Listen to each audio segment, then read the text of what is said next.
News 24 has been following the murder of Armand Swart for nearly 3 months now. He was an engineer working at a Vereniging firm, and he was shot 23 times on April 17.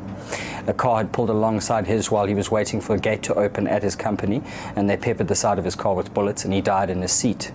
News 24 can now reveal that 2 weeks before Swart was killed, in a case of mistaken identity, the company filed a whistleblowing report with the Department of Public Enterprises reporting mammoth price inflation on a Transnet contract.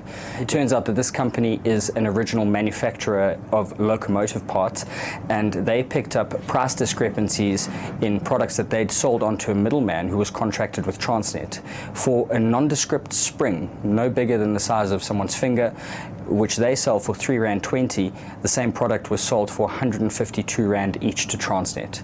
The net effect of this is that what should have been a 25,000 Rand contract morphed into a 1.2 million Rand contract, and 2 weeks after reporting this discrepancy, Swartz was gunned down. In this case, the police were quick to act, and on the same day that Swartz was killed, they arrested 3 men, amongst them a 30-year veteran police officer attached to the Johannesburg Central Detective Branch.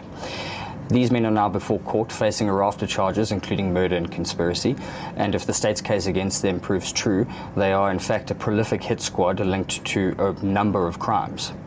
We know that the police officers investigating this matter themselves have received threats. They've been followed from court, and they've had to contend with meddling from high-ranking police officers. The NPA and the police's own crime intelligence division have recommended that they too be protected in order to see this case through to fruition. The importance of a story like this can't be understated.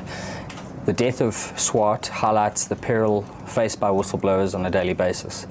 The fact of the matter is that there are few protections for people who are willing to stand up and do the right thing.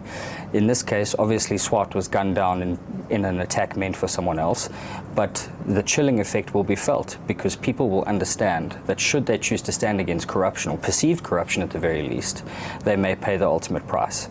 We all understand the vital role whistleblowers have played in the South African context, and that needs to continue if we are going to combat corruption.